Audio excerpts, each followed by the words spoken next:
হয় লোক নিৰ্মাণ বিভাগৰ নাভুত নাচৰুত কাণ্ড মই বৰ্তমান উপস্থিত আছোঁ মৰিয়নি সমষ্টিৰ অন্তৰ্গত যি ধুদৰালি পুনৰ নিৰ্মাণ কাৰ্য চলি আছে ধুদৰালিত আৰু মোৰ ভিডিঅ' জাৰ্নালিষ্টে এটা দৃশ্য দেখুৱাব আসলতে এনেধৰণে আসলতে কোনো প্ৰটেকশ্যন নোহোৱাকৈ আসলতে পুনৰ নিৰ্মাণ কাৰ্য চলাইছে লোক নিৰ্মাণ বিভাগে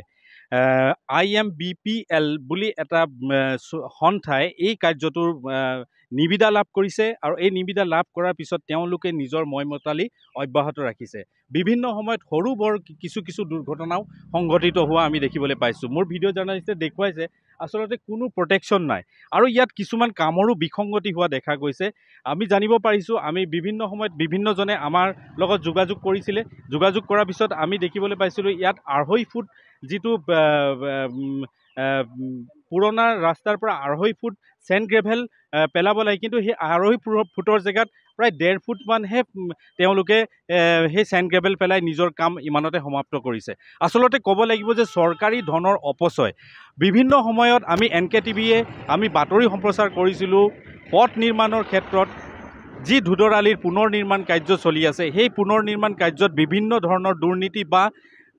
ৰাইজে কিন্তু হাৰাশাস্তি ভুগিবলগীয়া হৈছে কিছুদিন পূৰ্বে চেলেংহাট অঞ্চলতো সেই বানপানী সদৃশ এজাক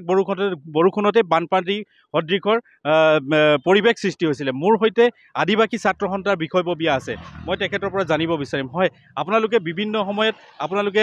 দাবী উত্থাপন কৰি আহিছে এনেধৰণৰ ৰাস্তা নিৰ্মাণৰ ক্ষেত্ৰত বিভিন্ন ধৰণৰ বিসংগতি দেখা গৈছে কি ক'ব এই গোটেই বিষয়টো এই যে এই পুনৰ যে ধুদৰালি পুনৰ নিৰ্মাণ কৰিছে সেই নিৰ্মাণ কাৰ্যত কেনেধৰণৰ বিসংগতি দেখিবলৈ পাইছে যদি আপুনি চাই প্ৰথম কথাটো হ'ল যদি ইমান ডাঙৰে কৰিবলৈ আছিলে যদি ৰাস্তাটো নবনালেও ভাল আছিলে আপোনালোকে চাব পাৰে ইমান ডাঙৰ হৈছে ৰাস্তাটো যদি এনেকুৱা ইমানেই ডাঙৰ কৰিব আছিলে তেতিয়াতো আমাৰ অলৰেডি আছেই আৰু ধুনীয়া আছিলে ৰাস্তাটো কিন্তু এতিয়া আমাৰ অসুবিধা হৈছে মানে আপোনাৰ অহা যোৱাত মানে যাতায়াতত আমাৰ বহুত অসুবিধা আপোনালোকে কালিও আহিছিলে আপোনালোকে দেখিছে কাৰণ ৰাস্তাত ডাঙৰ গাড়ী আনি চেনি কেবল পেলাই দিছে আৰু ৰাস্তাটোনো কিমান ডাঙৰ কাৰণ ৰাস্তাটো যাব পৰা অৱস্থাত নাই মানে অহা যোৱা মানে যাতায়াতৰ বাবে মানে সুবিধা হোৱা নাই মানুহৰ ষ্টুডেণ্টে এনেকুৱা বহুত ফচি গৈছে আপোনালোকে দেখিবলৈ পাইছে চাইকেলত আহিছে বা টমটমত আহে আমাৰতো ব্যস্ত এটা পথ হয় কিন্তু তাৰ মাজত মানে আপোনাৰ 1 ঘণ্টা আধা ঘণ্টা ট্ৰাফিক জাম লাগিছে কাৰণ স্কুলত যদি এক্সামো হৈ আছে ষ্টুডেণ্টে এক্সাম দিব নোৱাৰে আৰু আপোনালোকে চাব পাৰে ইয়াত প্ৰটেকশ্যন বুলি একো কথাই নাই ইয়াত কাৰণ কাম কৰিছে মাত্ৰ কৰিছে না ইয়াত মানে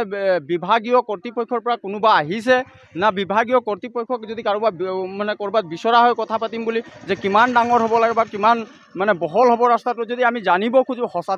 সচেতন নাগৰিক হিচাপে তো মানে ইয়াত আমি কাকো দেখি পোৱা নাই বা আমি কাক সুধিম প্ৰশ্ন তেওঁবিলাকক যদি সুধোঁ তেতিয়া ইয়াত কোনো নাই বুলি কৈ দিয়ে আৰু আপোনালোকে দেখিবলৈ পাইছে কালি যেনেকুৱা জাম লাগিছে কালি যদি এটা ভগৱান নকৰক যদি এক্সিডেণ্ট হৈ যায় তাৰ দায়ী কোন হ'ব ঠিকাদাৰ হ'ব নে চৰকাৰ হ'ব তো গতিকে আমি সদৌ অসম আদিবাসী ছাত্ৰ সন্থা দাবী জনাইছোঁ প্ৰটেকশ্যন লগতে ট্ৰাফিক ক্লিয়াৰ কৰি যাতে সকলো কামবিলাক কৰে অন্যথা আদিবাসী ছাত্ৰ সন্থা কালিৰ পৰা কাম বন্ধ কৰিম বুলি মই ইয়াতেই কৈছোঁ আৰু আমাৰ দৰকাৰ হ'লে আমাৰ যিমান মানে আদিবাসী ছাত্ৰ সন্থাৰ কৰ্মী আছে তেওঁবিলাকে ওলাই আহি কালি কাম বন্ধ কৰিব যদি সিহঁতে মানে প্ৰটেকশ্যনৰ ব্যৱস্থা নকৰে আৰু মানে ট্ৰাফিক যদি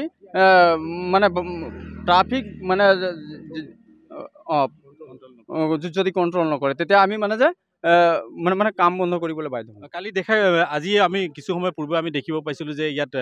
স্কুলৰ বাছবিলাক আবদ্ধ হৈ গৈছিলে ল'ৰা ছোৱালী যিহেতু গৰমো যথেষ্ট হৈছে সেইমতে স্কুলৰ টাইমিংটো চেঞ্জ কৰি দিয়া হৈছে গৰমৰ কাৰণে সোনকালে স্কুল বহিছে কিন্তু বৰ্তমান এই কামৰ কাৰণে স্কুলীয়া বাছৰ পৰা আৰম্ভ কৰি গাড়ীবিলাক আবদ্ধ হৈ পৰিছিলে কিছু সময় পূৰ্বে আমি দেখিছিলোঁ কি ক'ব এই বিষয়ে এইটো একচুৱেলি মানে সঁচাকৈ কৈছোঁ এইটো মানে আমাৰো দুৰ্বলতা কাৰণ আমি যে কামটো এনেকুৱা কৰিব দিছোঁ কাৰণ আপোনালোকে যোৱা দেওবাৰ মানে গম পায় যে যোৱা দেওবাৰত এটা মানে খৰিখটীয়া ডাঙৰ এক্সিডেণ্ট হৈছে আজি মানুহজন ঢুকালে তো দুখ কাৰ হয় এতিয়া দায়ী কোন হ'ব মোৰ প্ৰশ্ন মানে চৰকাৰ হ'ব নে ঠিকাদাৰে হ'ব আৰু ছেম এনেকুৱা কণ্ডিশ্যনতে এনেকুৱা জেগাতে এক্সিডেণ্ট হৈছে আৰু বিশেষকৈ আজিও ৰাতিপুৱা মাইকী মানুহ এজনী মানে ৰাস্তাত পৰিছে কাৰণ ইয়াত তেনেকুৱা ব্যৱস্থা নাই আপোনালোকে চাওক কাৰণ ইয়াত যদি এটা লাইনত গাড়ী অহা যোৱা কৰে ডাঙৰ এক্সিডেণ্ট হ'বলৈ মানে যে চান্স আছে গতিকে আমি দাবী জনাওঁ যে অতি শীঘ্ৰে প্ৰটেকশ্যন লগতে মানে এইবোৰ ব্যৱস্থা কৰাৰ পাছতে কাম কৰক হয়, আচলতে তেখেতসকলে এক হুংকাৰ প্ৰদান কৰিছে। যদি তেখেতসকলে এই যিখিনি আচলতে দুৰ্ঘটনা সংঘটিত হৈছে, এই দুৰ্ঘটনা আচলতে প্ৰটেকশ্যন নোহোৱাৰ কাৰণে দুৰ্ঘটনা সংঘটিত হৈছে। আৰু এই দুৰ্ঘটনাৰ ফলত তেখেতসকলে যদি এনেধৰণে যদি নিৰ্মাণকাৰী সংস্থাই যদি এই সকলো ধৰণৰ নিয়ম নীতি মানি নচলে, তেনেহ'লে আদিবাসী ছাত্ৰ সন্থাই এই নিৰ্মাণ যি কাৰ্য চলি আছে, এই কাৰ্য বন্ধ কৰি দিয়াৰ এক হুংকাৰ প্ৰদান কৰিছে। হয়, মৰিনীৰ পৰা কলল লেবুৰ ৰিপৰ্ট, NKTV+।